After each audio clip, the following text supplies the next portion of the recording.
الشيخين يا مؤيد يا ممجد الله الله يا إمام القبلتين الله يا نبي سلام عليك يا رسول سلام عليك يا حبيب سلام عليك الله الله صلوات الله عليك.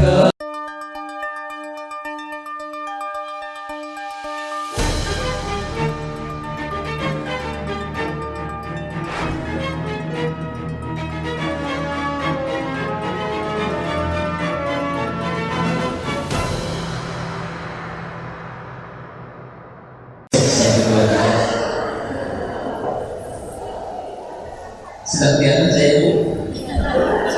Bangunan kelihatan ya. Yang di pojok sampai kelihatan ya. Aturnya posisinya berubah dan apa saja. Baik.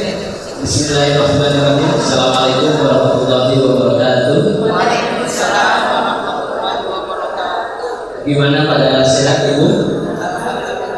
Bapak pada sehat Bapak? Nah, kalau versi Prof. Dadang Hawari, sehat itu sebenarnya ada 4 bagian. Yang pertama sehat biologis, artinya makan enak. Ibu masih makan makannya? Yang kedua tidur enak, nyenyak. Ada bibi tidurnya? Ada bibi kan tidurnya itu? Enggak, masih nyenyak ya. Jadi makannya enak, tidurnya enak. Terus apa lagi? Masih mandi. Nah, kalau yang jarang mandi dipertanyakan juga terus ada biologisnya tuh. Ya, jadi mandi sehari berapa kali?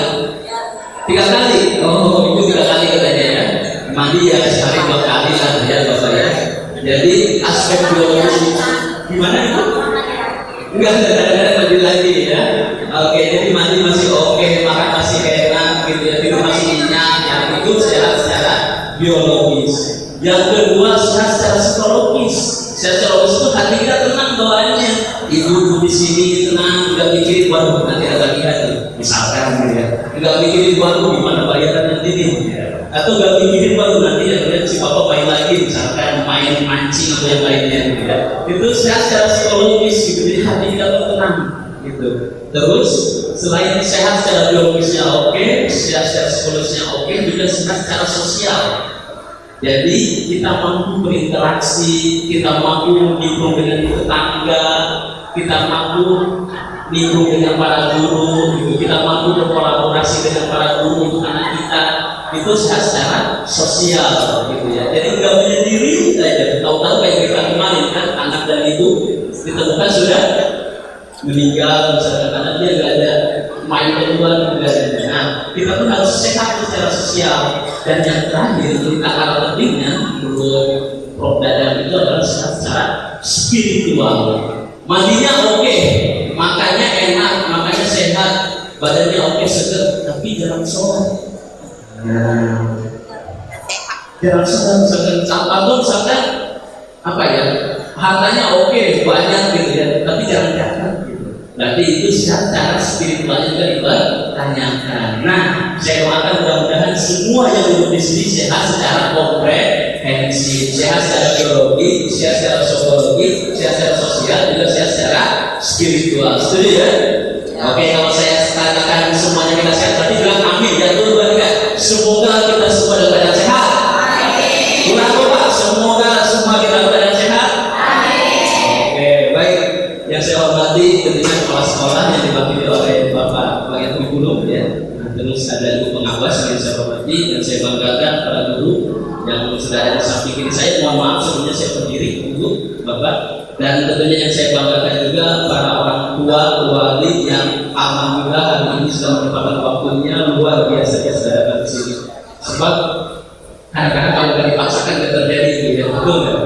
Jadi kita harus ada apa ya, dipaksakan gitu baru terjadi. Tapi ini kan untuk kebaikan, untuk anak kita, untuk mereka kita cintai. Mudah-mudahan niat yang baik, dilakukan dengan cara yang baik, dilakukan di tempat yang baik, berkumpul dengan orang-orang baik, sehingga dampak kita pulang dari situ berdampak baik. Setuju ya?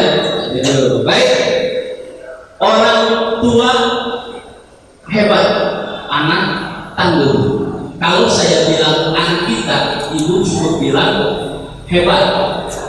Kalau saya bilang jadi orang tua, ibu cukup bilang tangguh. Setuju? Oke, itu coba lihat. Anak kita, anak kita, jadi orang tua, jadi orang tua. Oke, ya. Saya perintahkan deh. Kalau misalkan saya bilang anak kita, ibu cukup bilang hebat. Kira-kira seperti apa hebat? Gimana kalau berarti seperti ini? Karena kita yang tidak cintai seperti ini. Misalkan saya bilang anak kita hebat, orang tua tangguh. Oke, setuju ya? Nanti yang juga menggerakkan tangannya saya minta ke depan dampingi saya. Setuju ya? Oke. Tuh, dua lagi anak kita orang tua. Oke. Sekali lagi suaranya lebih dituakan kalau sampai skala 1 sampai 10 itu masih tua itu. Masih kurang. Karena yang masih pagi harusnya lebih semangat gitu ya. Oke. Anak kita jadi orang tua. Oke. Dan sekali lagi coba. Anak kita jadi orang tua. Oke, sudah ya. Baik. Oke, jadi orang tua tentu anak kita hebat dari harapan kita semua ya sebagai orang tua. Baik, Bapak Ibu dan teman guru yang saya hormati. Oh iya, harusnya dulu kalau ketika saya bilang guru anak kita gimana ya jawabnya? Hebat sudah, tangguh sudah. Kalau para guru jawabannya apa? Hah? Semangat. Oke, saya tambah ya semangat katanya. Berarti ada satu gerakan lagi nih. Kalau semangatnya gimana semangat? Hah? Gimana Ibu? Oh jempol. Oke, jempol katanya. Kalau oh semangat. Oke, kayak bertanya Bapak guru semangat angkat tangan dua. Oke, ingat ya. Kita sebelum kita lanjut kita konsentrasi dan kita samakan diri dulu. Oke. Anak kita jadi orang tua. Para guru. Oke. Semangat bersama ya. Anak kita jadi orang tua. Para guru. Oke. Sebelum lanjut saya pengen kita satu dulu. Sekarang saya balik. Anak kita hebat, tapi gerakannya kayak kayak guru gua dibalik. Anak kita hebat, gerakannya seperti ini. Jadi orang tua tangguh kayak gini. Oke, jadi orang tua tangguh dibalik ya yang tadi. Sekarang jadi orang tua kamu kayak gini.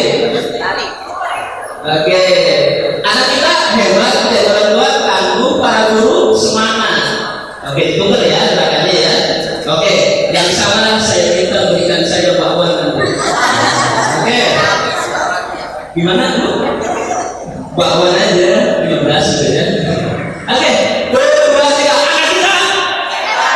Oke, gerakannya gimana tadi? Oke, betul, anak kita hebat. Jadi kedua, anak-anak terakhir diangkat. Ya, boleh temani saya di sini. Oke, biar tidak dicontohkan kepada yang lainnya. Boleh? Oke, ada yang bersedia mungkin temani saya di sini untuk gerakannya. Oke, bareng-bareng yuk. 2, 3, kita. Anak kita jadi orang tua. Para guru. Para guru. Oke, baik. Luar biasa bukan kita semua. Baik, Ibu, Bapak yang saya hormati, para guru yang saya hormati juga, ya, luar biasa. Hari ini apa sih? Hari Kamis, tentunya ya belum tahu hari ya. Hari ini hari Kamis. Ya, kita punya agenda kumpul bersama di sini. Yang pertama agenda perkenalan. Nanti perkenalan dari MMHC. MMHC itu apa sih? Yang kedua, anak kita sudah terdistraksi. Hari ini berkaitan dengan tema. Terus yang berikutnya orang tua hebat. Nanti bagian-bagian yang akan kita coba bersama. Setuju ya? Namun sebelum saya lanjut, saya pengen tanya dulu dengan Ibu Bapak. Mohon maaf, untuk duduknya sejauh ini udah nyaman belum? Hah? Nyaman. Terus kedua, apakah nyaman saya pakai atau tidak usah?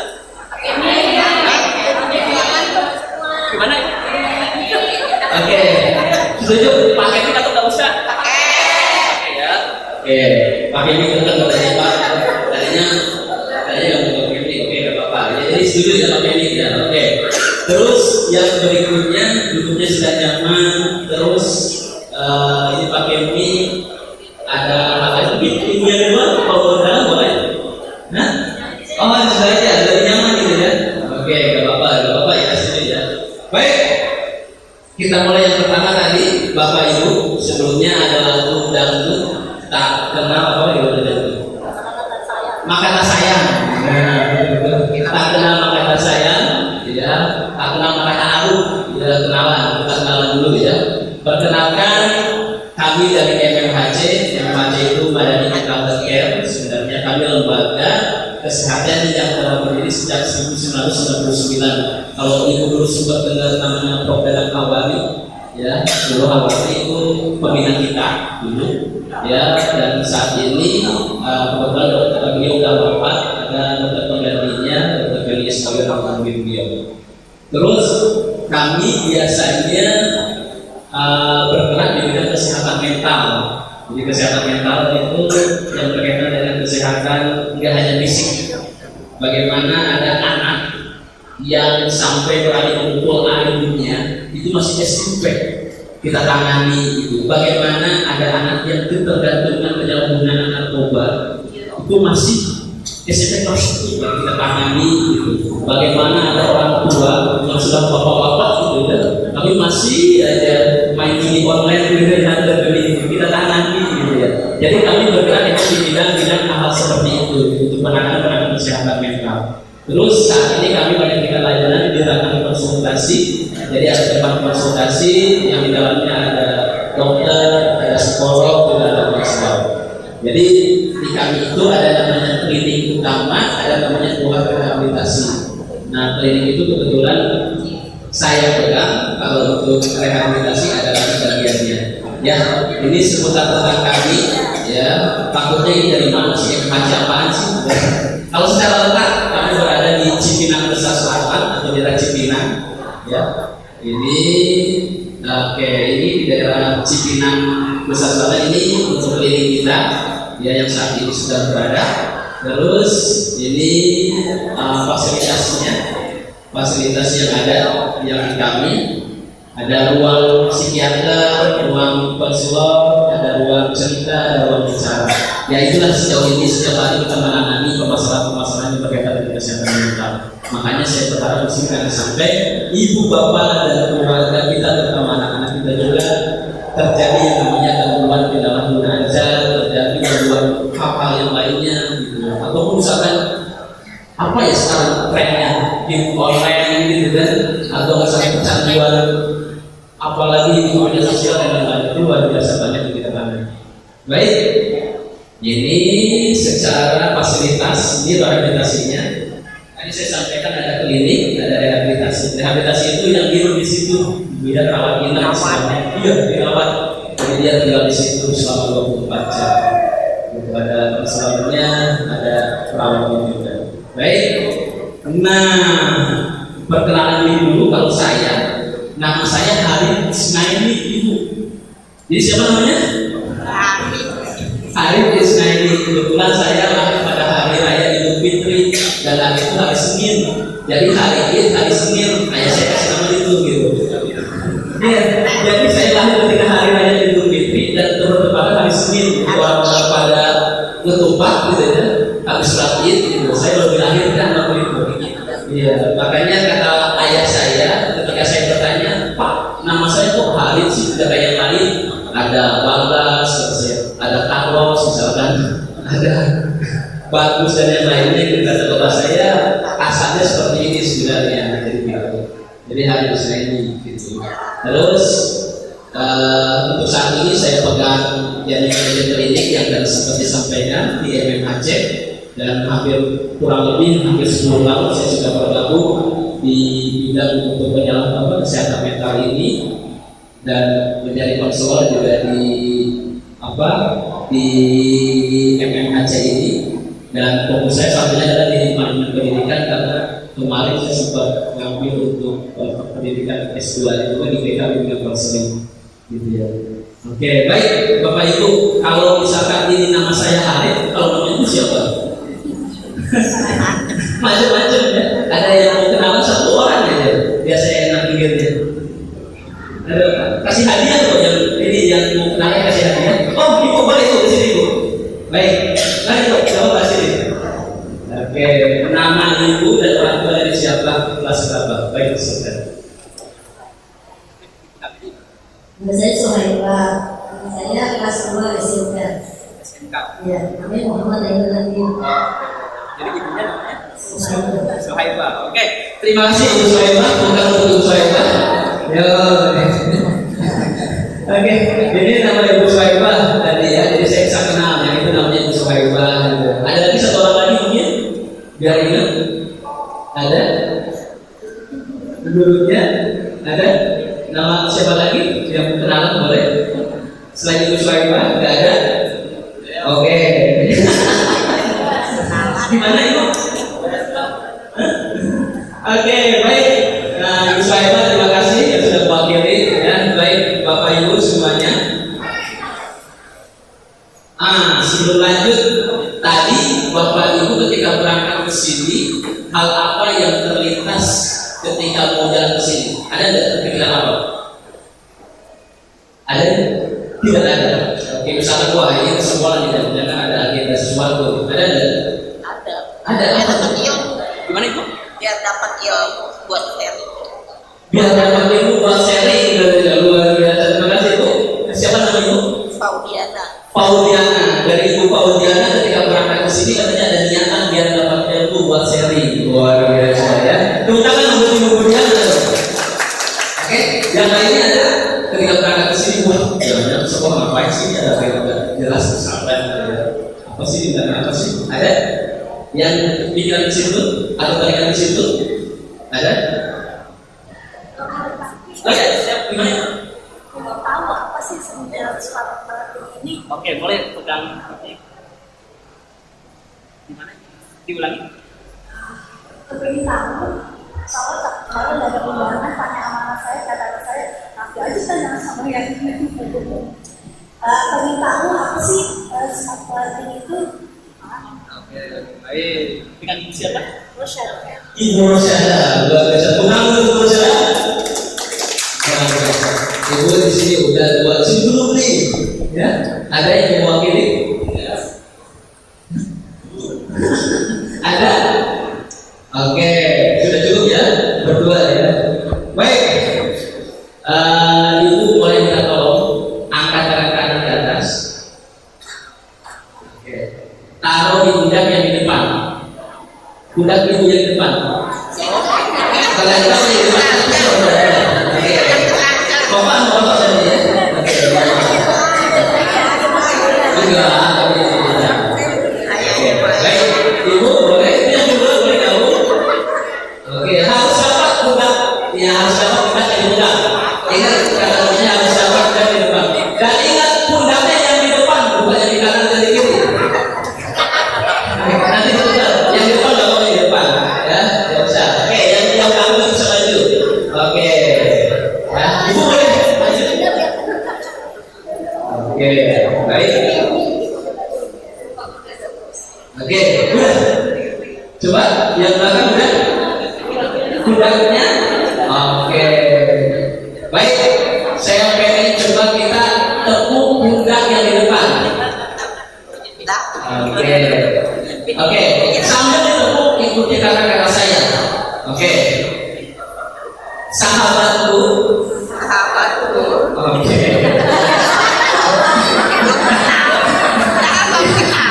Oke, lebih banyak mudah. Oke. Lebih keras ya, soalnya lebih keras. Oke, 2, 3. Sahabatku. Pagi ini kita kumpul di sini. Dalam rangka undangan dari pihak sekolah. Itu pun udah ditunggu. Oke. Nih, boleh Pak Tommy di sini, Pak Tommy. Nih, saya contohkan ya gini. Nih, sahabatku, loh, karena sahabat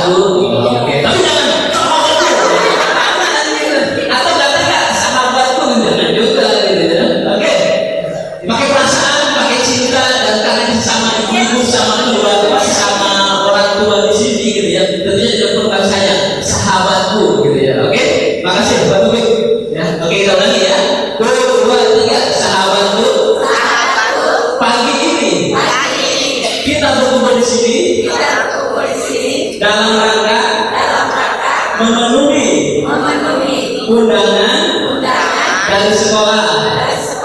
Kita berdoa, mudah-mudahan acara ini memberikan dampak yang baik buat kita, buat anak kita. Sahabatku, pagi ini saya berdoa supaya kamu tetap kuat, tetap hebat, tetap banyak rezekinya. Kalau rezekinya dikasih. Amin. Amin. Sekarang kembali ya, ibu-ibu yang ada di sana. Tadi kan udah doain, sekarang kembali. Oke, baik. Sekarang kembali ya. Oke, ini pakai tegukan dan yang dirasakan sampai pelan-pelan. Libatkan perasaan cinta di dalam tegukan itu. Oke, dulu ikuti saya. 1, 2, 3. Sahabatku, terima kasih untuk doa yang kamu berikan.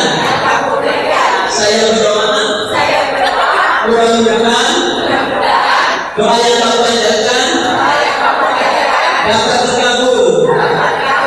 Sahabatku, saya juga berdoa mudah-mudahan kamu menjadi orang yang kuat, kamu menjadi orang yang hebat, yang mampu mencapai cita-cita, yang mampu menjadi kebanggaan anak kita. Amin. Oke, kembali ke sini. Baik.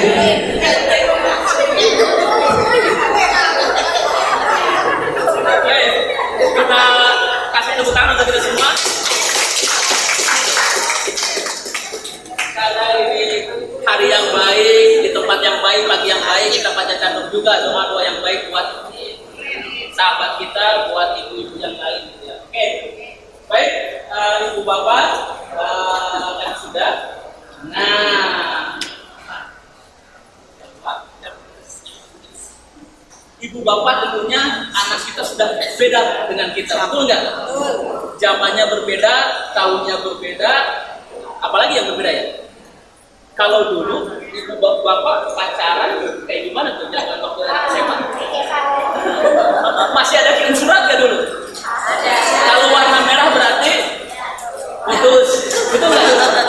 Kalau tintanya merah berarti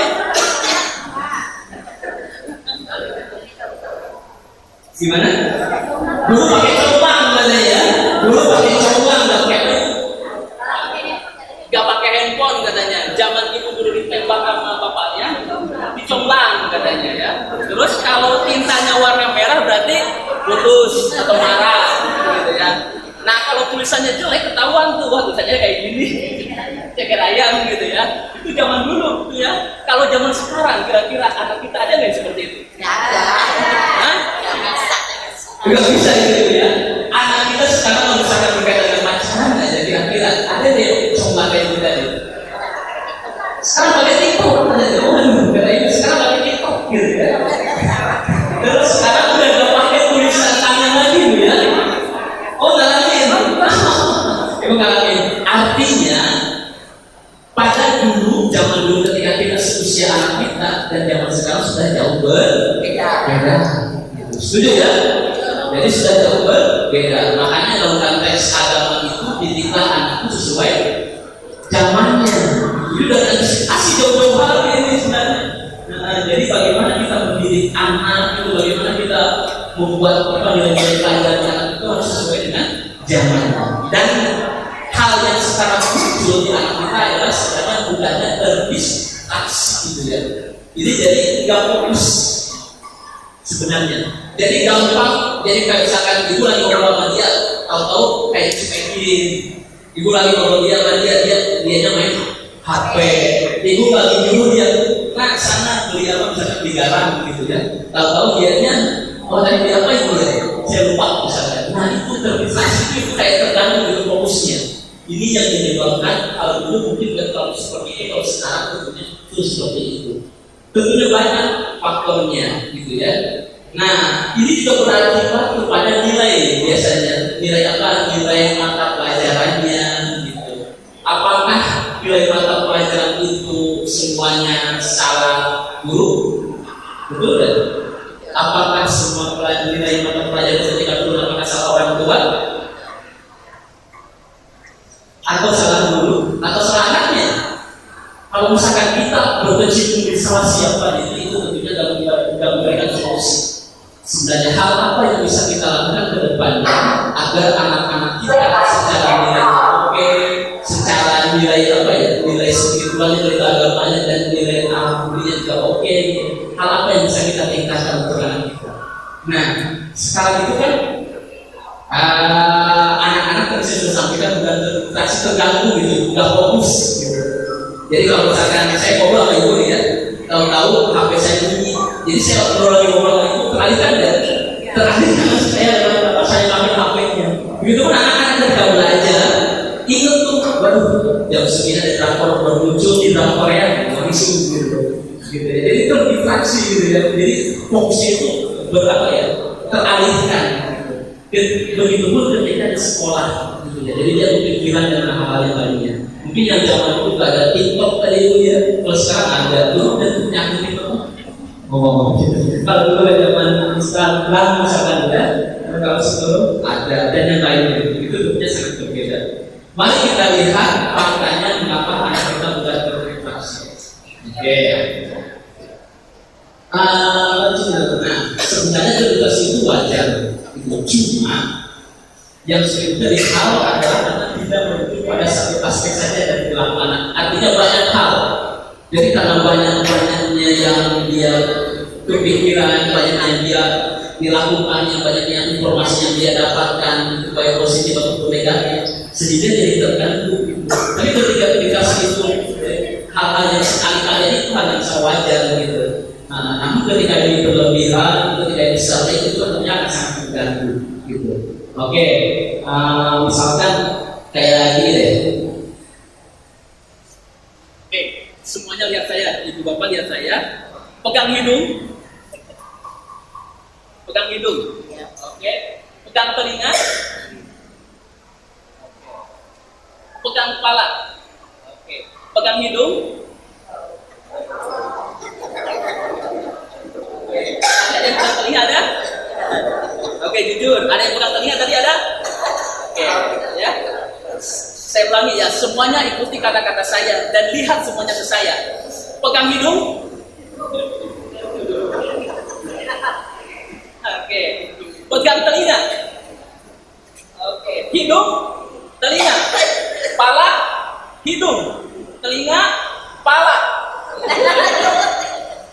Ada beberapa yang salah karena dia terdistraksi dan suaranya tapi dia ngeliatnya sehingga fokusnya nggak fokus. Harusnya itu pegang kepala, tadi pegang hidung. Itu contoh terkecil misalkan ya, ketika kita tidak mampu tidak mampu fokus dan terdistraksi dari hal yang kita lihat, gitu ya. Bukan hal yang kita dengar tapi yang kita lihat. Itu contoh terkecilnya ya. Oke, paham tadi ya? Oke, lanjut ya. Oke. Adapun ciri dari anak-anak yang terinfeksi ini sebenarnya salah satunya adalah banyaknya gangguan dari mulai gangguan tidur. Ada. Sekarang coba saya tanya, ibu anaknya tidur malam jam berapa? Yang ibu tahu? 9:30. Jam 12, oke? Ada yang lain? Jam 11, oke? Ibu? Jam 11, oke? Terus gangguan makan, ada nggak anak yang susah dia makan? Hah? Ada, oke? Jam makan mana? Terus dicas gitu. Oh ini oke ya. Ini salah satu ciri-ciri yang sebenarnya terinfeksi itu gangguan tidur, gangguan pola makan dan gangguan yang lain. Terus kedua pelupa. Ada udah sekarang, oh iya lupa itu, oh iya lupa mandi, mainnya bisa mandi atau tumbuh gitu ya. Oh iya lupa mandi, oh iya sholat lupa. Berarti kalau misalkan bapak ibu suka lupa sholat, berarti ibu bisa jadi itu bisa jadi santai aja gitu ya. Orang tuanya gitu ya. Oke, sulit mengikuti instruksi. Jadi kalau misalkan kata guru, atau kata orang tua, nanti kamu lakuin ya A, B, C, D. Misalkan kamu nanti antarin ini ya ke opini. Lupa gitu, jadi itu apa? Itu si lupa, oh iya itu sebenarnya ini. Itu hal-hal yang sekarang kadang-kadang muncul di anak kita itu. Dan ini tentunya bukan hanya muncul. Pertama, secara kemajuan teknologi sudah berubah. Kedua, zaman juga kalau ini kan anak-anak sekarang berarti kelahiran 2000 ke sini ya, 2005 ke sini ya. Ya, ternyata anak itu tahun berapa lahirnya? 2005. 2006 gitu, 8 itu generasi Gen Z ya, generasi Z ya. Tentunya ini akan sangat berbeda juga ya, secara pola gitu ya. Ada juga yang bilang generasi sains. Udah itu lah. Terus kesulitan mengkoordinasikan tugas. Ya, artinya ketika kelas tugas itu kadang-kadang sulit gitu. Itu jadi kepala gurunya juga ibunya kesulitan gitu. Tulis sulit mengerjakan tugas dan kurang motivasi. Jadi hal-hal yang akan sangat mungkin muncul. Kurang motivasi itu artinya ketika belajar susah banget orangnya belajar. Ketika untuk sholat susah aja untuk motivasi untuk sholat itu. Gitu. Nah ini rasakan nggak itu? Maksudnya muncul nggak yang ibu lihat gitu saat ini? Ada nggak kadang-kadang?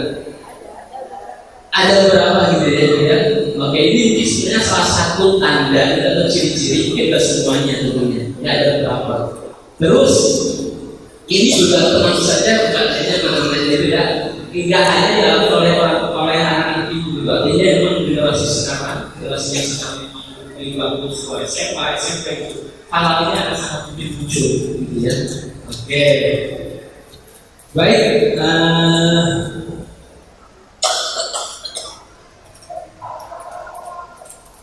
Ibu pernah dengar nggak bahwa kita sebenarnya adalah panutan dari anak kita? Ya, kalau misalkan ibu mau lihat bayangan mobil, berarti yang terkena sinar mataharinya apa? Mobil. Kalau misalkan mobil, bayangannya mobil nggak? Kalau pohon, bayangannya pohon nggak? Nah, kalau misalkan mobil pengen bayangan pohon mungkin nggak? Kalau pohon pengen bayangan mobil mungkin nggak?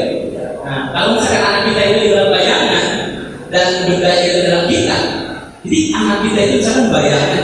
Kira-kira kalau misalkan kita yang jarang sholat, maaf misalkan ya, kalau kita jarang sholat, pengen bayangan kita atau anak kita rajin sholat mungkin nggak? Oke. Kalau misalkan anak kita pengen rajin belajar, kita sendiri misalkan udah jarang ngajak belajar, udah jarang ngajak ngaji, mungkin nggak? Nah, makanya sebenarnya Anda menjadi masyarakat Anda itu segambarnya seperti itu, gitu. Dengan proporsi yang besarnya berbeda, tentu dulu teman dan orang tua ini akan sangat berpengaruh gitu. Jadi anak kita itu sebagai sebuah spons, tahu spons buat ini cuci piring. Oke, kalau ada air sabun ditempelin spons, kira-kira air sabunnya menyerap nggak?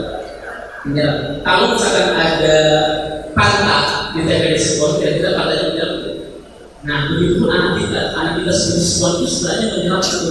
Kalau misalnya yang diserap kata-kata seramah, sumpah-sumpah, dasar lo, misalkan suami bertanggung jawab, marah-marah suaminya gitu ya, dasar lo, ini istri kamu bertanggung jawab, misalkan ya, kira-kira anak kita mendengar apa yang itu menyerap nggak? Menyerap. Jadi kalau misalkan mau anak kita memunculkan hal yang baik, ya tidak kita juga, kayak anak kita seperti spons tadi menyerap apa yang ada di diri. Tentunya tidak hanya orang tua, ada dengan pertemanan, ada dengan pertemanan nanti, ada dengan rumah, ada dengan sekolah dan lainnya. Oke, anak yang tumbuh dari orang tua perokok kemungkinan besar akan menjadi seorang perokok, mungkin tidak? Iya. Lihat bapaknya. Saya kebetulan di keluarga saya tidak merokok, gitu. Saya nggak merokok, anak-anak saya juga nggak merokok. Kan ayah saya nggak merokok, gitu. Dan ada contoh lain juga di tetangga saya, misalkan dia merokok, semua anak laki-laki itu kayaknya juga merokok. Gitu. Jadi contoh tertentu seperti itu sebenarnya. Nah, jadi kalau misalkan ada ayahnya nggak pengen anaknya merokok, gampang sudah kitanya dulu udah harus merokok, gampang gitu. Atau ibu pengen anaknya gak merokok, tapi ayahnya masih merokok gitu kan, bisa juga. Tapi ayahnya juga belum berhenti merokok. Itu contoh sederhananya sebenarnya. Nah, jadi menginstal atau menumbuhkan nilai-nilai di anak itu hal yang sangat penting gitu ya. Dan ini bisa oleh orang tua yang kita misalkan contoh yang apa ya, contoh yang tidak efektif itu atau yang contoh baik tentunya ada yang contoh juga oleh orang tua, oleh anaknya juga ya, hal yang tidak baik dari orang tua gitu. Baik, orang tua hebat paham anaknya. Nah, saya kasih pertanyaan, ibu-ibu sekarang anaknya usia udah berapa tahun ya? Udah kelas SMA lah. Saya tanya, ibu paham nggak untuk anak ibu? Artinya ibu kenal nggak untuk anak ibu? Kenal nggak? Nggak hanya kenal nama, tapi kenal sifatnya, kenal caranya, kenal pribadiannya seperti apa. Ibu kenal nggak sampai saat ini? Yakin? Jangan jawab bilang, saya minta tolong nanti ya. Oke, saya tanya, ibu kenal nggak untuk anaknya saat ini? Kenal, oke. Ibu saya ingin tahu anaknya seperti apa gambarannya. Ya. Pendiam. Iya, Mbak. Oke, saya pendiam. Nggak mau setiap orang sekolah tuh nggak pernah ini, maksudnya tuh berbicara sama orang tua. Saya pikir sebagai orang tua tuh ibu dan ayah sampai bertanya sama dia, Bang, kenapa sih kamu nggak mau cerita sampai dia mau berhenti pondok, mau pindah ke sini itu sekarang ceritanya itu siapa terdengar, sebabnya apa? Terlalu terdiam. Tapi kalau teman-teman sih nggak tahu, enggak. Tapi kata teman-temannya ada kok omongnya juga sebatas sampai gurunya aja begitu, apalagi Pak sampai terus aja di jalan saya nggak mau ngomong, nggak mau bertanya sama gurunya. Itu yang saya rasakan sama anak saya saat ini. Ibu kita menyampaikan bahwa anaknya itu berdiam, nggak mau ngomong, nggak mau cerita gitu ya. Kalau versi temannya sebatasnya gitu ya, ngomongnya sebatasnya. Oke, itu dari versi ibu kita tentang anaknya. Kalau ibu yang lain, ibu boleh tahu anaknya seperti apa?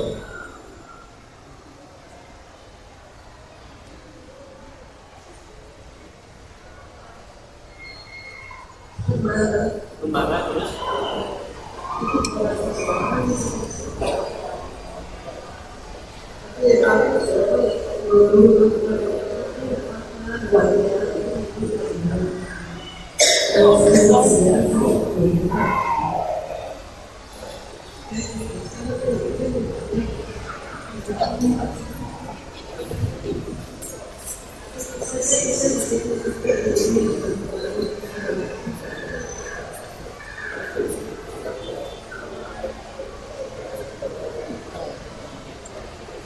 Terima kasih.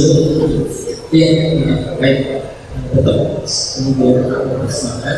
Nah, kalau ibu ini anaknya suka pemarah, emosinya, kadang sama adiknya juga kasihan kalau begini. Oke, ibu ini udah, ada satu lagi ngomong gambar.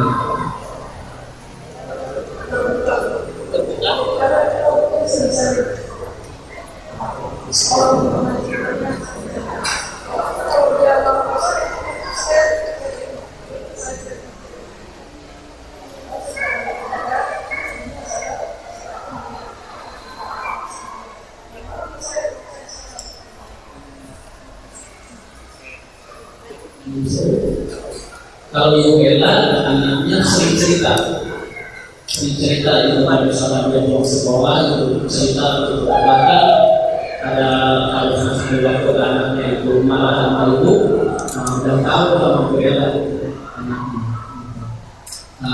Terus kedua kalau misalnya ibu Imam tidak terima itu dan dia dimarahin itu dia tenang. Kalau misalnya dimarah dia tenang juga. Oh, tidak menarik juga. Oh, ada aja.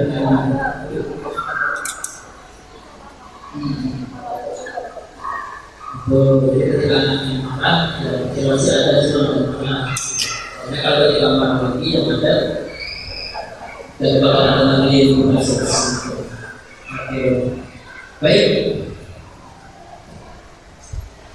Kita lihat dulu ya dalam teori psikologi itu ada cara mudah dalam membaca sebagai sikap atau dalam Jadi yang pertama yang ingin tadi kita sampaikan saatnya adalah mengetahui aspek atau karakteristik anak itu seperti apa sih macam-macamnya.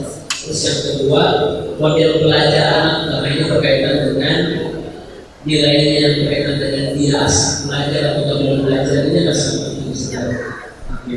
Jadi kalau misalkan kita tidak kenal dengan anak kita, tidak kenal dengan karakternya anak kita, itu kita akan kesulitan dalam menentukan atau dalam menyuruh atau dalam memotivasi dia. Ada anak yang pendiam, misalkan pendiam, terus kita diemin, dua-duanya diam.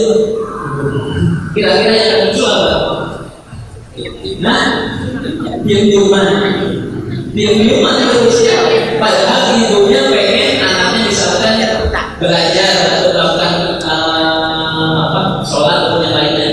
Tapi diam gitu, diam aja. Anak ada juga anak yang pemarah, tapi kita marahin lagi, marah terus marah kita lebih marah lagi kira-kira. Yang tadinya nggak aspek fisik sama sekarang udah nyampe ke misalkan lempar sesuatu, lempar barang, dan kadang kita lawan dengan marah juga. Itu tentunya hal yang sangat penting ketika kita sedang mengenal anak kita, gitu ya. Baik. Nah, kita lihat nanti sebenarnya gambaran anak kita ini kalau secara ilmu psikologi itu ada 4 karakteristik. Kita lihat nanti, kita coba lihat mengenal anak kita yang mana. Oke, ini batas. Nah, personal fitness ini nanti akan terbagi ke dalam 4 golongan, 4 golongan anak, gitu ya. Jadi nanti kita lihat apakah anak kita itu sebenarnya masuk golongan yang mana sih? Kita satu-satu ya. Oke, baik. Ini ada yang istilahnya itu sanguinis. Nah, populer yang suka lincah dan periang. Jadi anak-anak yang suka ramai. Kalau di kelas, kalau di rumah itu ada 5 orang, dia itu paling aktif, lincah dia populer, dia spontan anaknya, so asik, so ini gitu ya. Jadi ada tipikal anak yang seperti ini. Ini namanya istilahnya itu kalau dalam psikologi sanguinis. Terus ada juga koleris. Koleris ini anak-anak yang tipenya memimpin dan suka petualang dan percaya diri. Jadi kalau misalkan di rumah lagi ada kumpul bersama, wah kita jalan nanti ya, misalkan liburan kemana, dia suka mimpin tuh. Wah kita liburan aja, sini lah. Ini tipikal anak yang memimpin biasanya, yang percaya dirinya itu lebih tinggi dibandingin yang lainnya. Kalau misalkan ada satu case atau ada satu lagi kumpulan, dia akan lebih muncul gitu biasanya. Terus yang berikutnya ada melankolis. Nah ini sih lebih menuntut kesempurnaan, jadi gak banyak ngomong, anaknya tekun, dia sambil nulis, sambil baca. Ini ada juga anak seperti ini. Ini istilah psikologinya itu melankolis sebenarnya. Tapi anak itu biasanya menuntut kesempurnaan, gimana hasilnya biar bagus, hasilnya biar baik. Tapi dia gak banyak ngomong, hanya diam aja gitu. Terus penuh pikiran dan setia dan tekun biasanya anak ini. Jadi tidak banyak gerak tapi tekun. Dan ada lagi anak yang tipikalnya atau karakteristiknya itu sebenarnya pragmatis, selalu damai, yang ramah, sabar dan mudah puas. Artinya ketika ada kamu nilai 5 juga, cukup. Gak pengen nilai 7, gak pengen nilai 8 atau 9 gitu. Karena dia tipikal yang selalu damai, yang ramah, sabar dan mudah puas gitu. Ini tipikal anak yang pragmatis. Nah, kalau misalkan saya tanya ke ibu-ibu, dari 4 tipikal ini kira-kira anak ibu yang mana? Yang sanguinis, yang populer, spontan, lincah dan periang ada? Kadang-kadang anak yang periang, lincah, tukang jalan dulu. Oke, iya.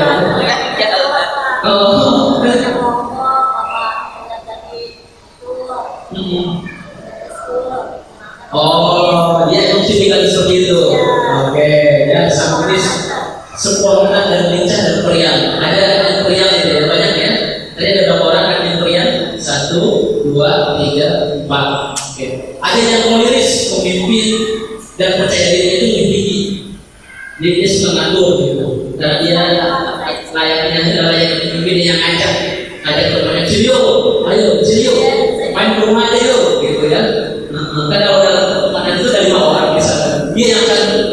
presentasi yang pertama tuh gimana kalau hari Minggu besok kita puncak. Nah, kita mabar gitu kan ya. Malam Minggu kita mabar. Nah, itu ada tuh segala anaknya gitu. Terus yang melankolis menuntut kesempurnaan tekun, gak banyak pikiran, ada. Oke, ada seperti ini tentunya, dan ada yang pragmatis, selalu damai, bersabar dan mudah puas. Artinya yang tadi saya sampaikan, ketika misalkan dia dapat nilai C, dapat nilai D, nggak terlalu baik, cukup aja. Gitu ya udah, sabar aja dari sini. Ya udah mungkin saya seperti ini juga. Gitu. Tentunya nanti ada komponen lain, ada subjektualis dan yang lainnya. Jadi nggak top akan seperti itu. Ya. Oke, baik. Kalau misalkan saya kembali bertanya kepada ibu, gitu ya. Sekarang anak ibu usia berapa? Kan sekitar usia 15 ya, 15 tahun atau 17 tahun, gitu ya. Di usia yang 17 tahun ini sebenarnya itu kan sudah bisa melihat menerapkan karakteristik anak, gitu ya. Nah, kira-kira kalau misalkan sekarang dikaitkan dengan yang di depan ini, ada pemerintah nggak itu? Ada. Oke, kalau itu apa contoh anak misalnya? Apa itu? Misalnya periang, peserta deal. Enggak, oke, ya.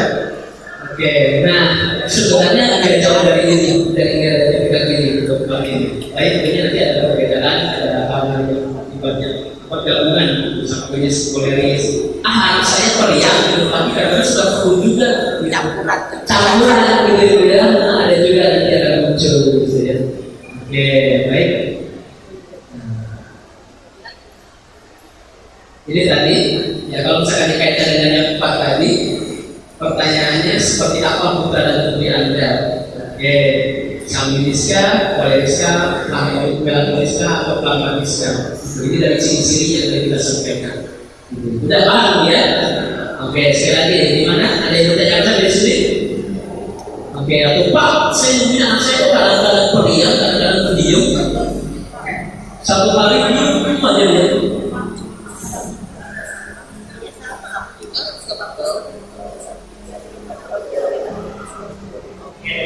Tadi ibunya bertanya dari sana. Bu Imam bertanya, ada kemungkinan tidak kalau misalkan anak itu satu di sini, sikapnya satu di sini, satu di sini. Sangat mungkin ibu. Nah, artinya ini nggak pasti toh, nggak pasti itu aja harus seperti semuanya enggak. Jadi ada istilahnya dia di Islamisnya ada, di koleksinya ada. Sangat mungkin ibu. Nah makanya ketika kasus misalkan ada yang kadang-kadang pendiam, ada yang rame gitu ya. Ini harus dilihat juga. Oke, baik ya. Oke, ini agak pas ya. Nah, jangan minta gajah untuk terbang. Ibu pernah dengar cerita gajah untuk terbang? Barusan saya ngomong. Jangan minta gajah untuk terbang. Jadi ceritanya seperti ini, Bu. Di satu waktu si raja hutan punya keinginan. Raja hutan itu biasanya apa? Singa ya? Singa. Ya, satu waktu si raja hutan itu punya keinginan singa. Gimana caranya agar penduduk semua ini bisa terbang kayak elang? Gimana caranya agar makhluk semua yang ada di hutan ini bisa terbang kayak elang? Dia pengen ketika ada kebakaran hutan, dia bisa terbang semua, jadi selamat semuanya. Yang namanya pemimpin kan peduli sama ininya ya, sama rakyatnya. Singkat cerita, dia sepakatlah, oh ya udah, kita buat semua makhluk yang ada di hutan ini bisa terbang. Kita bikin kurikulumnya, kita bikin pelajarannya. Kita kan, kalau yang belum punya sayap, kita bikin sayapnya. Kalau yang belum punya apa lagi? Yang belum bisa tangan apa ini istilahnya? Yang ada kayak tangannya dua dibikinkan sayap, gimana caranya biar bisa terbang. Akhirnya sepakatlah semuanya setuju raja. Namanya raja hutan yang punya wewenang. Dimulailah satu hari. Ya udah kita mulai latihannya besok. Siapa yang pertama pengen bisa terbang? Gajah langsung muncul. Saya raja. Oke, gajah datanglah ke raja singa itu. Oke, karena kita udah sepakat, bikin kesepakatan, bisa terbang, yang nggak punya sayap kita bikinkan sayap. Akhirnya dikuatkan sayap, ditaruh di apa namanya? Telinganya.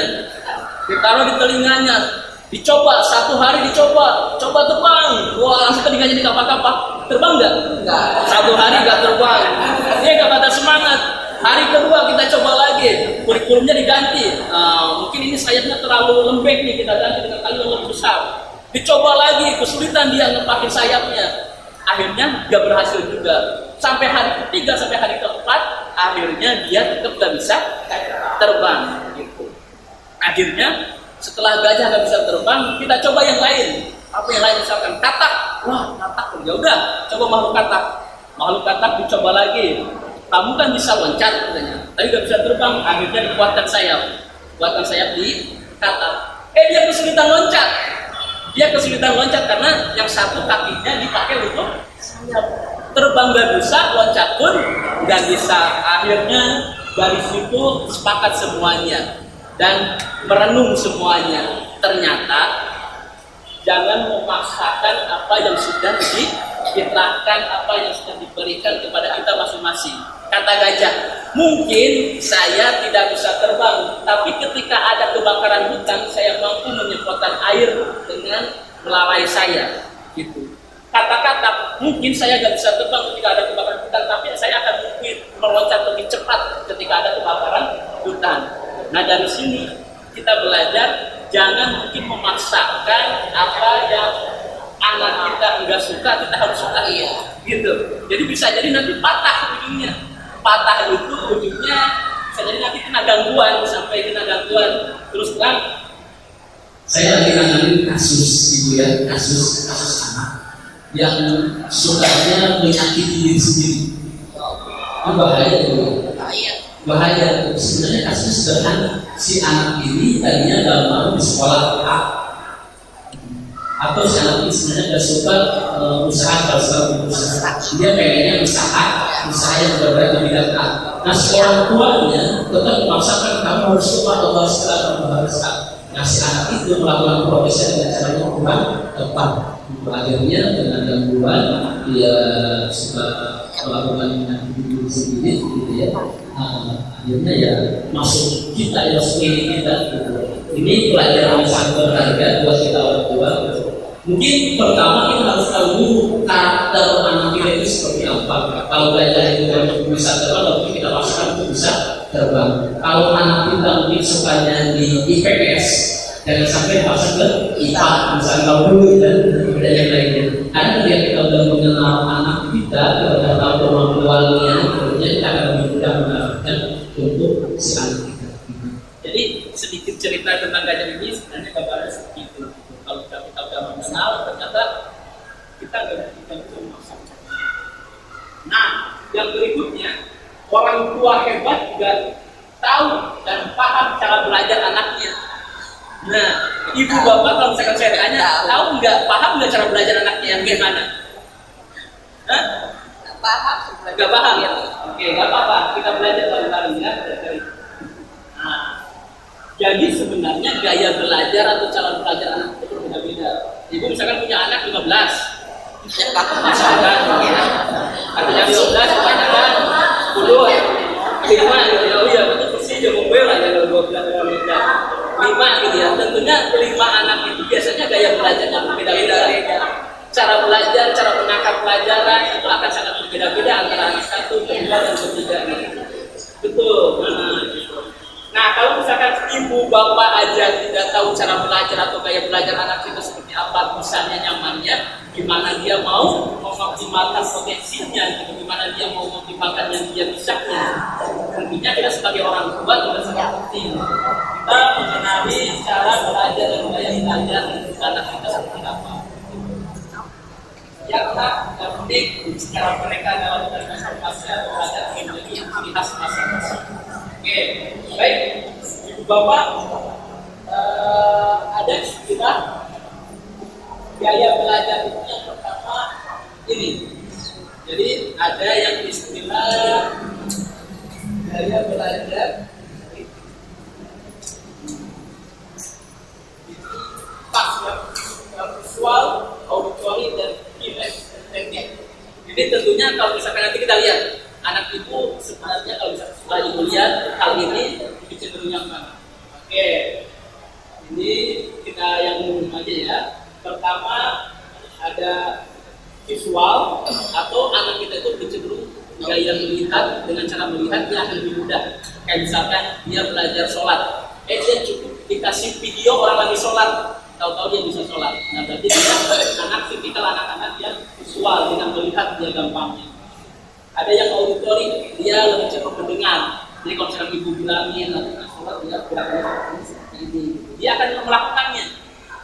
Akan melakukannya itu tipikal yang auditori. Ada juga yang kinestetik. Kinestetik itu dengan sentuhan, biasanya dengan sentuhan, dengan perasaan, dengan ini ya, pegangan, teratan gitu. Dia akan lebih mudah. Ada olfaktori dan olfaktori ini lebih cenderung ke penciuman sebenarnya. Nah, biasanya anak-anak yang suka masak, anak-anak tata boga, gitu. Jadi biasanya dia akan lebih gampang menggunakan. Ya, tidak gampang seperti itu. Oke, yang visual dulu. Nah, bisa ya. Oke, jadi saya bacakan aja. Ya dengar ya. Oke. Baik, tadi saya sudah menyampaikan gaya belajar anak kita itu ada yang istilahnya gaya belajar visual.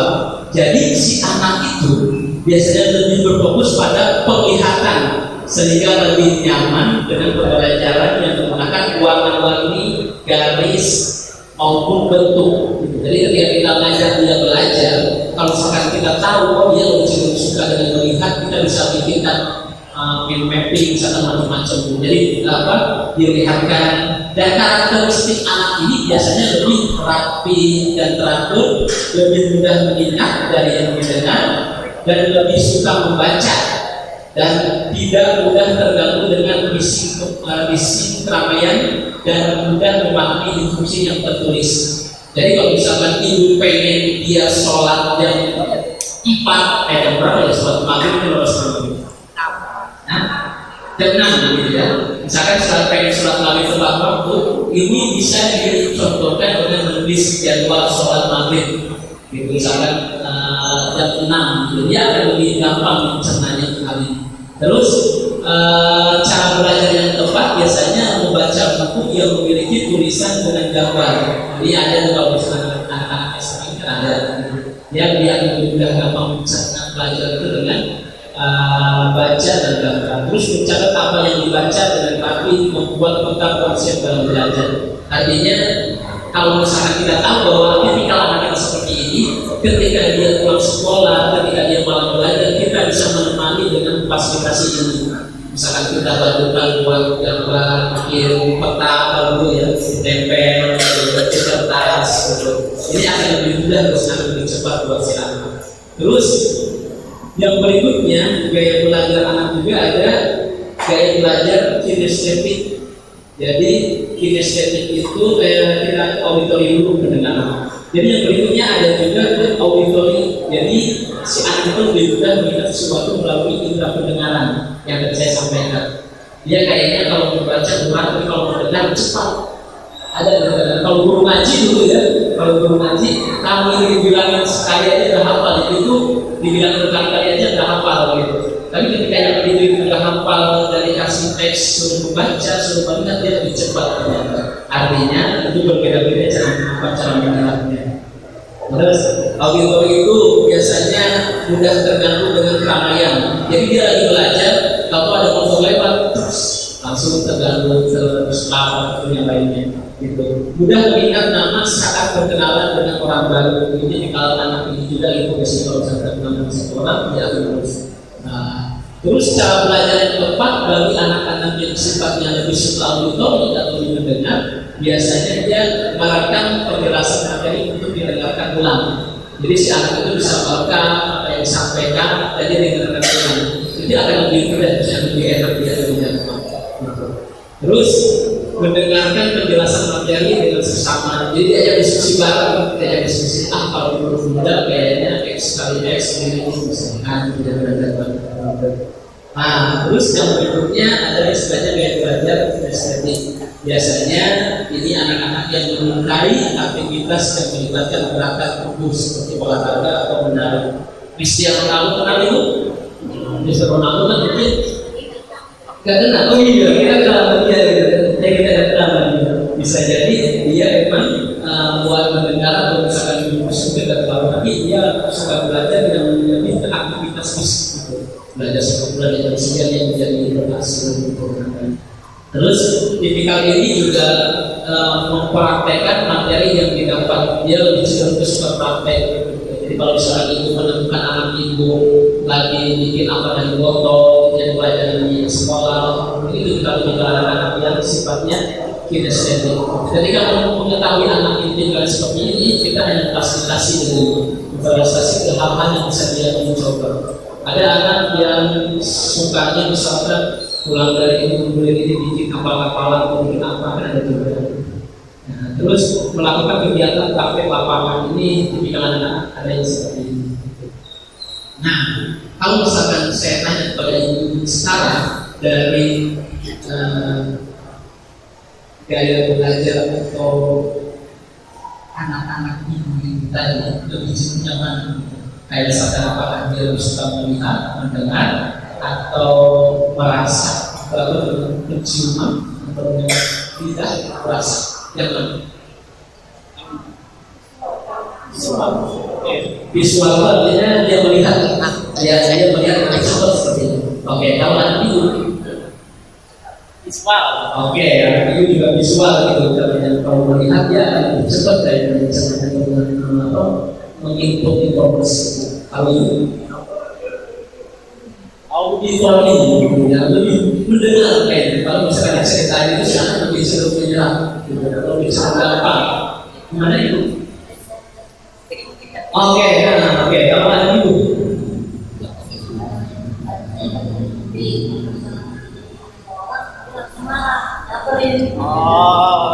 Kalau diomongin sama orang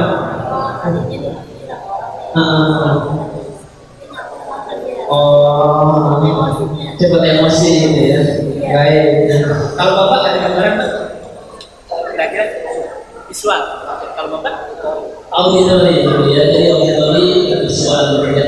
Nah, kenapa ini kita penting ketahui ibu bapak yang berbahagia? Karena dengan kita mengenali ini, kita akan lebih mudah mengajak si anak untuk belajar.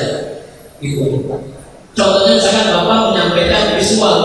Nah, si anak sebenarnya dia coba lebih suka dengan dia, kita omelin kita ini aja ini aja terus. Nanti kamu bisa belajar dari mencari ini juga eksperimen kita ngomong aja di dalam tentunya yang menyerap akan sangat sedikit dibanding dengan kita kasih gambar. Nah, tahu nggak kalau misalkan orang yang tidak sholat itu sampai sholat itu sholat tapi itu ada orang sholat, ada orang tidak sholat. Jadi yang sholat berarti ini agama, ini tidak agama. Ini kita kasih mapping seperti itu ya lebih nanti biasa. Nanti kalau kamu misalnya di sini ada di sini, di sini. Tidak lagi kita punya kami harus sholat jadi lebih ini ya. Jadi kita kasih beda di dalamnya. Gitu. Jadi penting ya mengenali apa gaya belajar dari anak kita. Setuju ya? Setuju? Oke. Saya kembalikan ke pertanyaan ini. Lalu seperti apa misalkan belajar untuk yang tadi ada yang jawab visual, auditori dan yang lain. Oke, ya. Sejauh ini sampai sini saya tanyakan ibu bapak yang nanya dapat hadiah dari Pak Topi.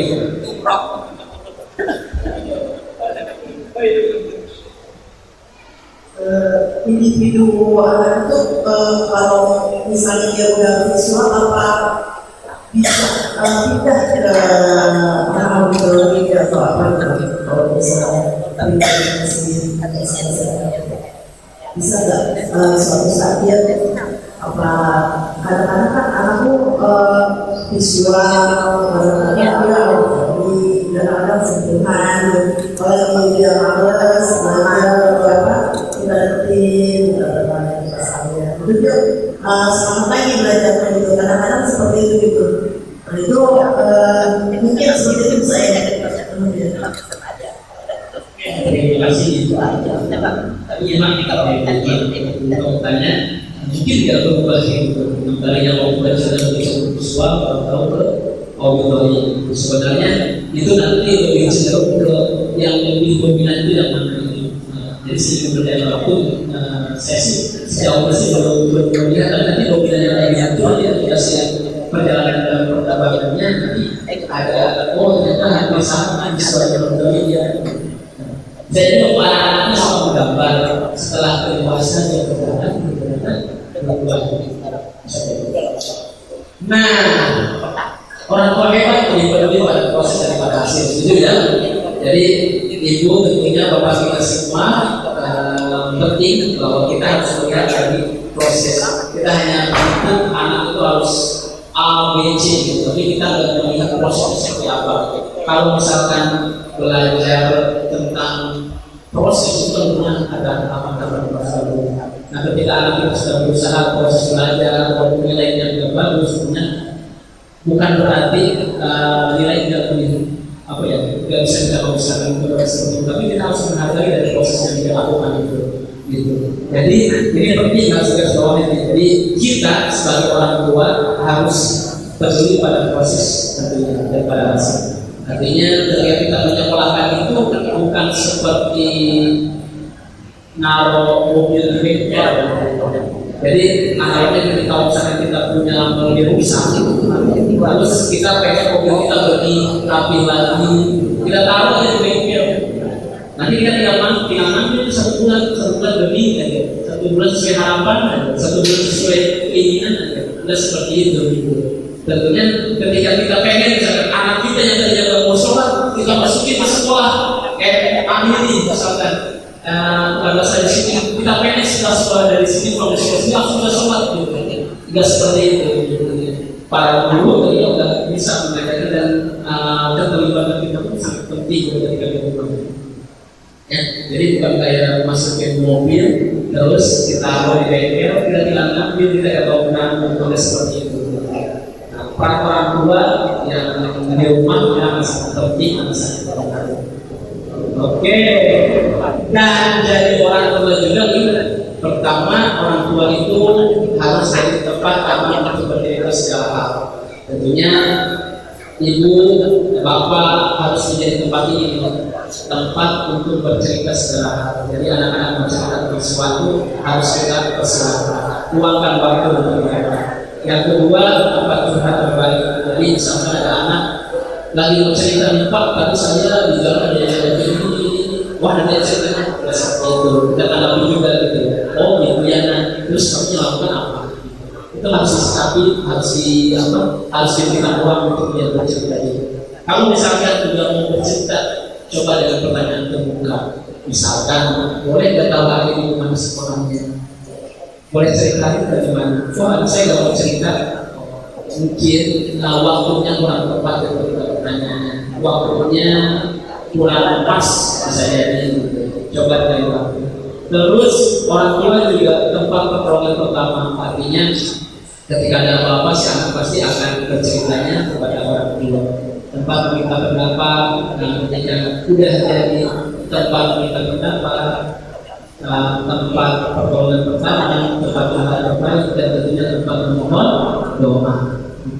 Jadi ibu bapak sekalian, ingat ucapan itu adalah doa, jangan sampai mengucapkan wah dia emang anak kayak gitu, jadi dia matematikanya itu doa nanti jadi doanya yang baik-baik aja lah, dia memang pintar, dia memang rajin gitu, walaupun belum rajin saat ini jadi kalau jadi itu, jadi kan doa gitu. Misalkan dia bangun paginya susah tuh, ya kita jangan wah dia memang susah bangun paginya, itu jadi doa susah jadi cara. Tapi kalau doain, wah dia nggak apa bangun paginya gitu, kita doain seperti itu ya. Karena ucapan itu adalah doa, apalagi ucapan orang tua. Gitu. Terus yang berikutnya juga peran orang tua penting sebagai pendorong. Jadi ketika berada di rumah, orang tua juga penting untuk menjadikan dia mengarahkan atau tidak kurang semangat kita dorong ke hal yang positif. Sebagai panutan yang saya sampaikan. Jadi si anak itu akan melihat panutan yang ada di lingkungan itu. Kalau misalkan kita pengen anak kita tidak merokok, kita dengan tidak merokok. Kalau misalnya kita pengen anak kita sholat lima waktu, cukup kita bisa sholat 4 waktu. Peran sebagai teman, nah ini peran sebagai pengawas dan peran sebagai konselor. Konselor itu orang yang asik, yang anak, yang enak, tidak ada cerita. Jadi kalau misalnya ada masalah dia cerita, misalkan, karena kan ini masa-masa remaja ya, sudah kaitan dengan percintaan, akal remaja, rokok dan lainnya. Ini akan sangat penting gitu.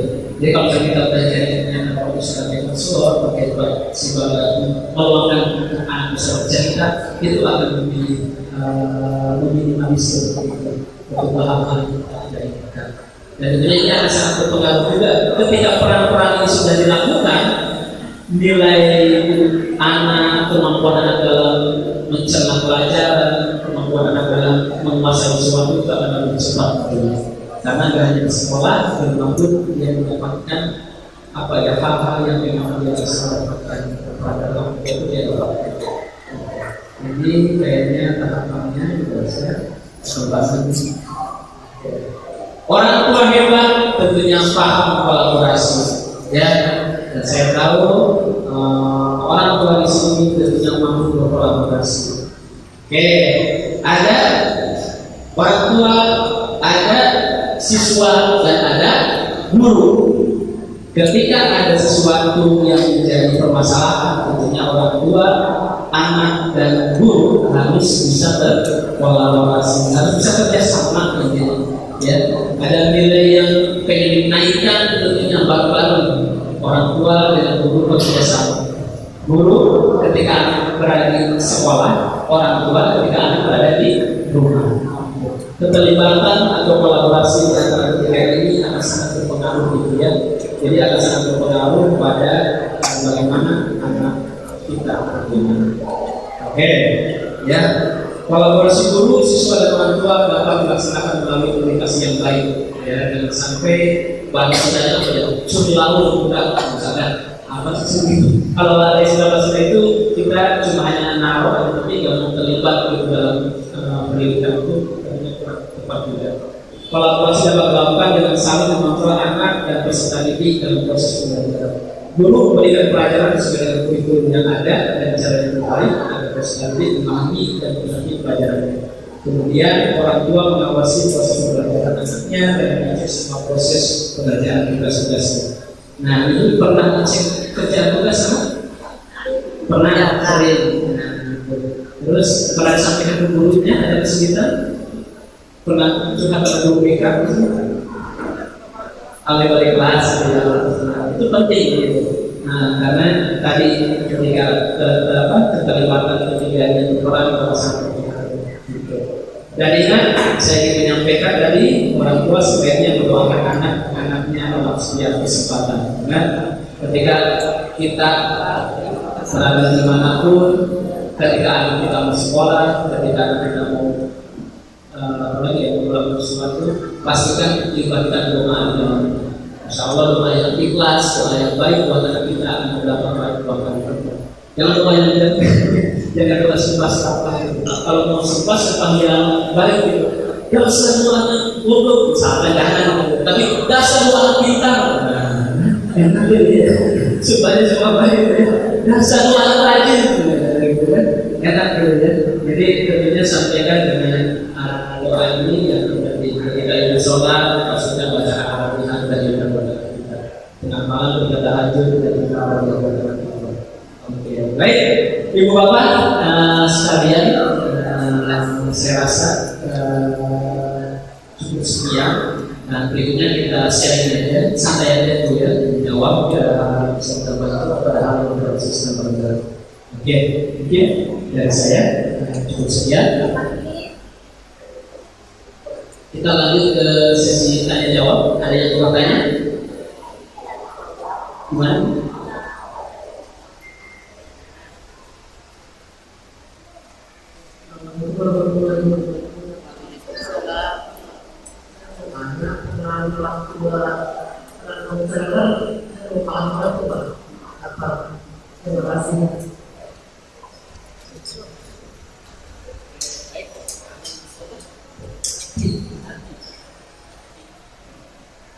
Baik, Yang pertama tadi dari berarti bagaimana dengan peran-peran tua yang berperan sebagai konselor ini belum paham. Oke, berarti sebelum yang berarti ada yang lain. Ya.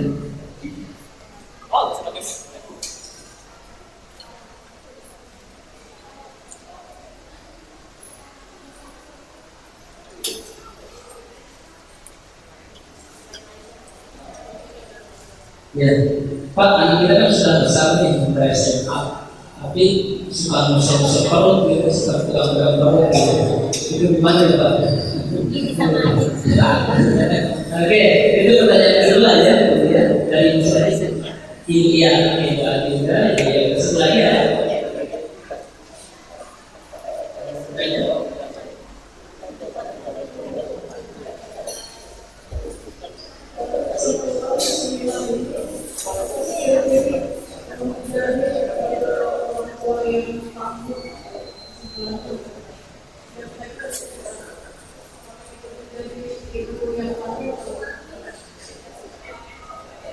Baik, nah kesimpulannya apa sih dari yang sudah kita tadi obrolkan di sini sama-sama? Baik, ada yang bisa itu dari kita dulu ya. Oke, baik, yang pertama dari Ibu Andi, saya berusaha dengan peran sebagai konselor. Oke, mungkin kata konselor ini memang mungkin ada asing gitu ya, maksudnya agak sederhana. Jadi sebenarnya konselor itu adalah tempat yang tepat atau hal yang nyaman ketika kita mampu bercerita. Pertama itu, terus kedua ketika kita masalah atau minta rekomendasi. Jadi kayak misalkan saya, ya, tidak ya.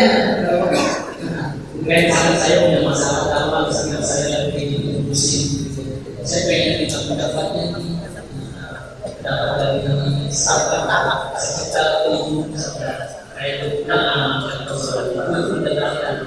Pertama ada kesempatan mendengarkan pada orang lain. Salah satu kita pastikan ini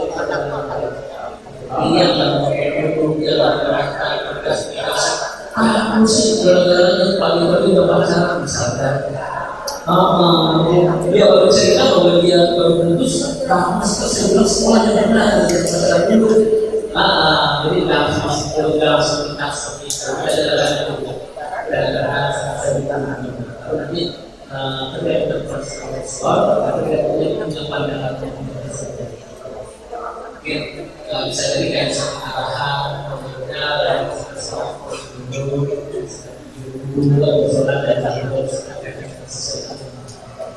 itu sebenarnya jadi nanti kalau saya rekomendasi di mana juga yang sudah cerita bahwasanya hidup sudah berjalan yang tidak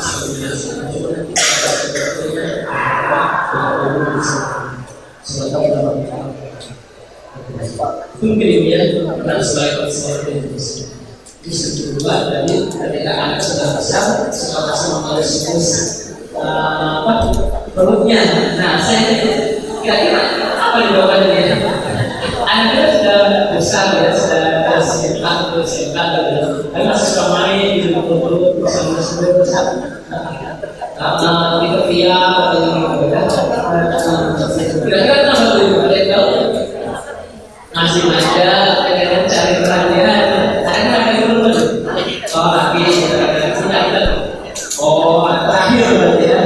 Memang kalau misalnya kita belajar lebih dalam secara masalah seluruh wajah karakter secara pertama kedua ketiga untuk kedua dia terakhir dia masih belajar saya sengaja memang dulu saya juga mungkin dia saya mungkin nyaman kedua kenyamanan berbeda dengan ibu mungkin saja sangat mungkin bisa tapi nanti ada masa-masa yang nah yang berkaitan ini paling penting dari kesimpulan dari hal yang kita tadi dari mulai sampai akhir ini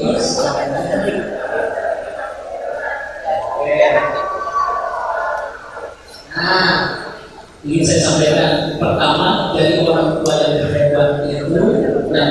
itu tentunya menjadi hal yang tidak mudah karena seiring perjalanan zaman, seiring kemajuan teknologi. Namun menjadi orang tua yang hebat salah satunya adalah kita mampu pertama adalah kita paham akan anak kita paham akan karakteristik anak kita itu seperti apa, kita paham bahwa tipikal kepribadian anak kita itu seperti apa, sehingga ketika kita paham kita cara menurunnya itu beda. Anak yang berdiam kita bentang dengan bentang itu berbeda dengan apa. Ketika anak yang periang dia kita tolong, karena cara memintanya itu sangat berbeda dengan anak yang tipikalnya pendiam dan sebagainya. Nah, ketika kita mampu melihat begitu, kondisi itu, karakteristik itu akan memudahkan kita untuk belajar berkolaborasi kerjasama. Kalau anak kita yang suka main masih kadang-kadang terus dibentak-bentak itu kita tidak tempat.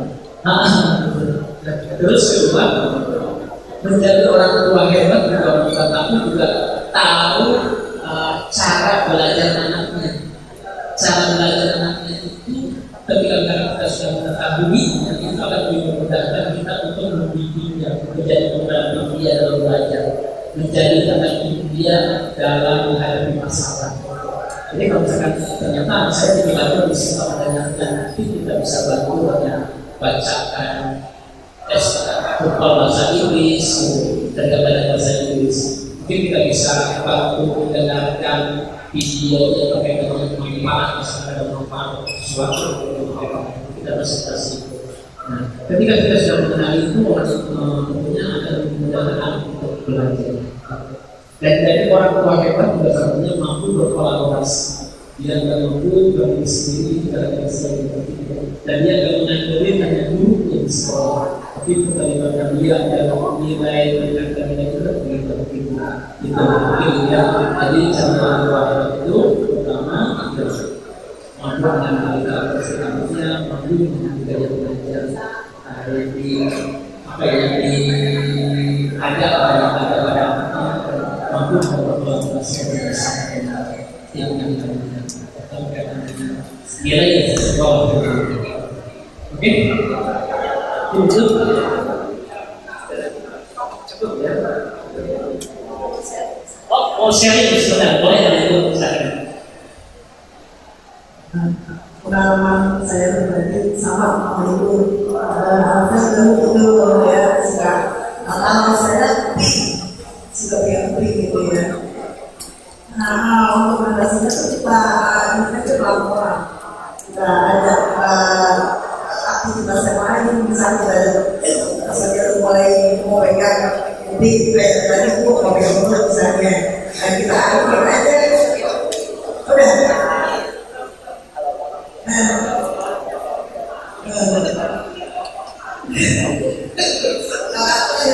Apa sih enggak karena kita ini apa laki bisa di sini sedikit lama-lama itu kan bisa kita sambil kita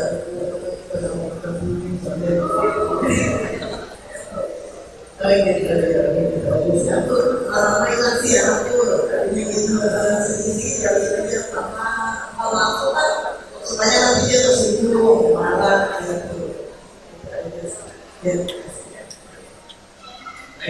Terima kasih itu untuk menarik hasilnya. Semoga kita jadi ada media lain yang tahun kita pasti ada sesuatu. Jadi nanti kamu kalau mau gabung ibu kamu pakai aja ya.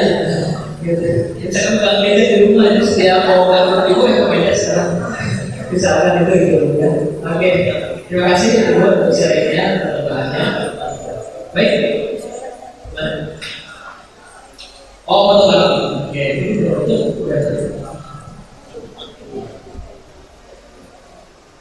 betul aja.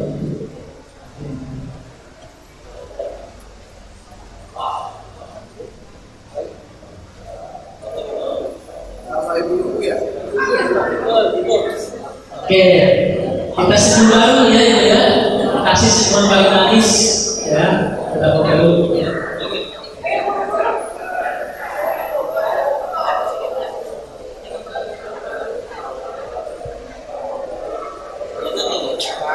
baik. Kasih apa-apa dari saya.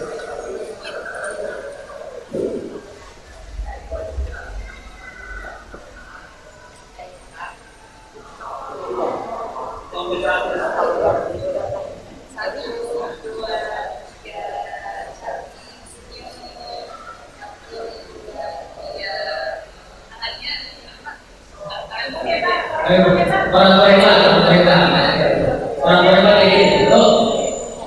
Oke. Semuanya angkat ke kanan, kepalkan. Oke, saya bilang orang tua, semuanya jawab hebat. Tuh, dua tiga orang tua. Bukan enggak, sekali lagi. Jadi orang tua. Oh, betul dulu. Oke, pasti akan kerjakan. Oke.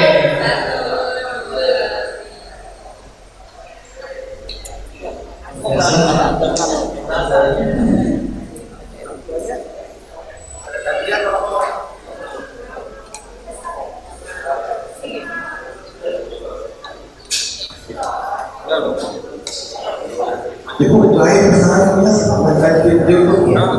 Ini lagi radio.